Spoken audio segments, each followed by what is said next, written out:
Hello મિત્રો, શેરબજારની વાતોમાં મિત્રો કાલે બજારમાં વધારો હતો અને જે મંદીની હવા, જે મંદીનો ભય જે બતાવી રહ્યા હતા એમાં બજાર વધી ગયું હતું. સેન્સેક્સ વધ્યો હતો, નિફ્ટી વધ્યો હતો, બેંક નિફ્ટી વધવામાં લીડરશિપ લીધી હતી, પરંતુ મિડ કેપ અને સ્મોલ કેપમાં ઘટાડો હતો. એફઆઈસીએ કાલે 1177 કરોડની ખરીદી કરી. ડીઆઈ કાલે 1757 કરોડની ખરીદી કરી. અત્યારમાં ગિફ્ટ નિફ્ટી 25,000 ઉપર 25,019 પોઈન્ટ 34 પોઈન્ટના વધારા સાથે ખુલ્યો છે. અને પીએન ગાડગીલનો આઈપીઓ, ગાડગીલ જ્વેલરનો આઈપીઓ આજે ખુલે છે. પ્રાઇસ બેન્ડ છે 480 રૂપિયા. મિત્રો, હવે બજાજ હાઉસિંગનો આઈપીઓનો આજે બીજો દિવસ છે અને 11 તારીખે, આજે 10 તારીખ, 11 તારીખે બંધ થશે. એની પ્રાઇસ લોટ છે 70 રૂપિયા અને એક લોટમાં 214 છે. ક્રોસ લિમિટેડનો આઈપીઓ 11 તારીખે ખુલ્યો હતો અને 11 તારીખે બંધ થશે. 9 તારીખે ખુલ્યો હતો. પ્રાઇસ બેન્ડ છે 240, એક લોટમાં શેર છે 62. ટોલિસ ટાયર પ્રાઇસ બેન્ડ છે 226 રૂપિયા, એક લોટમાં 66 શેર અને એ પણ 11 તારીખે બધે. બધા આઈપીઓ સારા છે, ગુડ. પહેલો આઈપીઓ બજાજનો ભરવાનો છે અને પછી જો સગવડ હોય તો ક્રોસિન અને ટોલિસ ટાયર પણ તમે ભરી શકો છો. હવે આપણે ભારતીય બજારની વાત કરીએ. જે બજારમાં ઘટાડો અને ભય એ આપણા ભારતની કોઈ તકલીફ નથી. જે મંદીનો ભય છે એ અમેરિકાનો ભય છે. જે મંદીનો ભય છે એ ગ્લોબલ ભય છે. પરંતુ ભારતીય બજારની કોઈ કમજોરી નથી.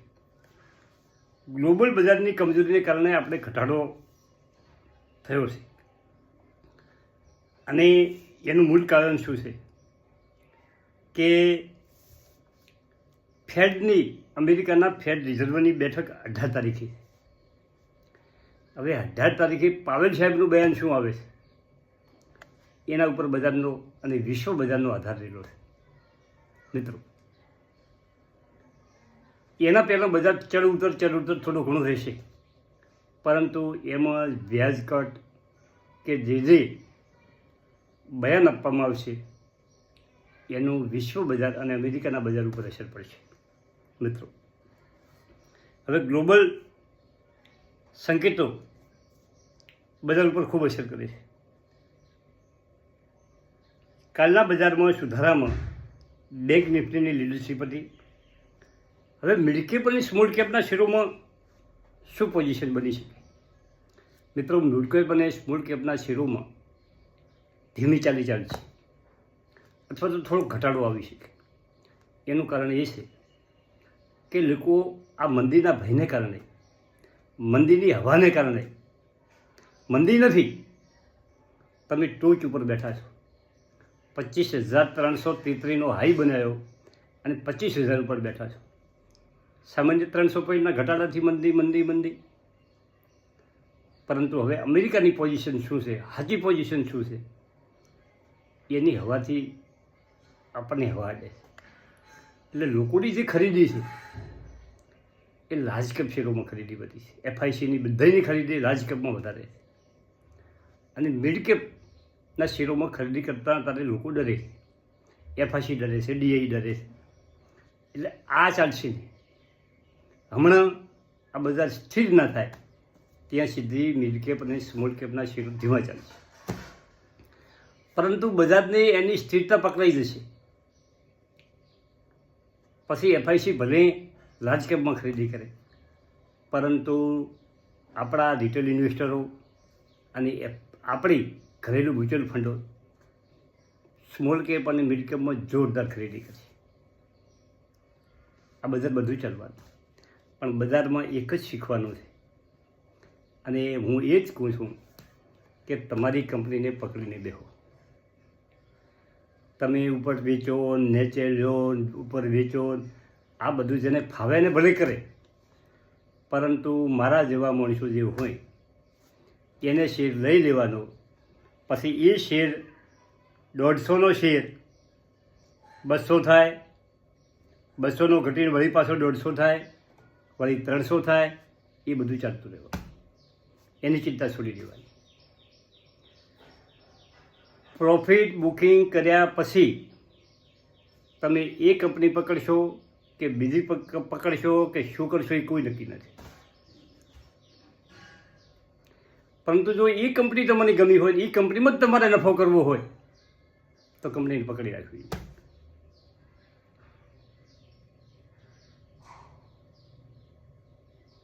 પરંતુ કંપની ક્યારે વેચવાની કે કંપનીમાં કોઈ ખરાબ ન્યૂઝ હોય, કંપનીમાં નફો બધું ઘટ્યું હોય તો વહેલી તકે એને છોડી દેવાની. તો એનો જે લગાવ છે એ લગાવ છોડી દેવો પડે મિત્રો. અને પોર્ટફોલિયોમાં તમારે 4-5 કંપનીઓથી સંતોષ નહીં માનવો જોઈએ. આ સમયમાં 20 કંપનીઓ ઓછામાં ઓછી રાખવી જોઈએ. જુદા જુદા સેક્ટરની સારા બિઝનેસ કરવાવાળી કંપનીઓ, લાર્જ કંપનીઓનો પણ સમાવેશ કરો. ખૂબ કંપની મિત્રો, આ રીતે બજાર ચાલવાનું. બજારમાં પહેલેથી જ મારું એક કહેવાનું કે બજાર બહુ સેન્સિટિવ છે. કોઈ ખૂણેથી નેગેટિવ સમાચાર આવ્યા નથી કે બજાર ધડમ જઈને પડ્યું નથી. અને સમાચાર તો સાચા કે ખોટા વહેતા થો જ છે. અને આવા સમાચારોમાં બજાર 25,000 પહોંચ્યું છે.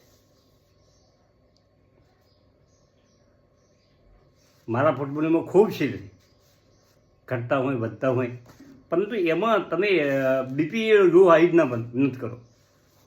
ફેટલોવાળી નોખી દો, 100 પડ્યું એક બાજુ. ખબર શું રાખવાની કે નવો શેર લેવાનો હોય તો એને પૂરેપૂરો ચકાસવાનો. લીધા પછી એના ઉપર નજર રાખવાની કે ભાઈ કેવા ઓકડા આવ્યા છે, શું રિપોર્ટ છે, કેવી કામગીરી છે, પ્રમોટરો કોઈ હલચલ કરે છે કે નથી કરતા, આ બધું જોવાનું. બીજું કોઈ એની વેચી અને થોડાક નફાથી સંતોષ મેળવે પૈસા નહીં બનાવી છે.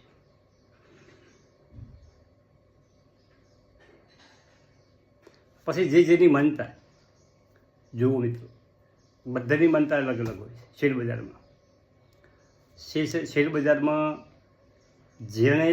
જેણે સારા પૈસા બનાવવા હોય એને સારી કંપની ખરીદી, સારી ક્વોન્ટિટી ભેગી કરી અને સમય આપશે એ પૈસા બનાવી શકે. વાતની એક વાત આડી છે. એક દિવસમાં શેરબજારમાં કોઈ દાડો પૈસા બનતા નથી. એના માટે સમય આપવો પડે. શેરબજારની સાયકલ છે, મંદિર તેજી જે બનવું હોય બને. આપણે તો સમય આપવો છે. ભલે કે આખી 10 વર્ષની એક સાયકલ પૂરી થઈ જતી.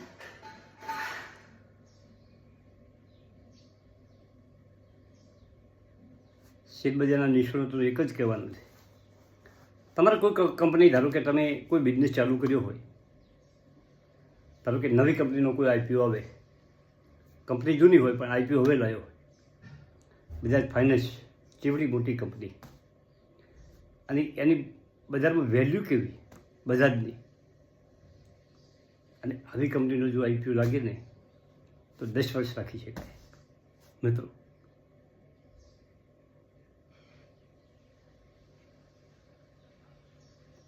ચલો મિત્રો, આ વિડીયોમાં આટલું. આવતા વિડીયોમાં મળીએ. Thank you. આભાર.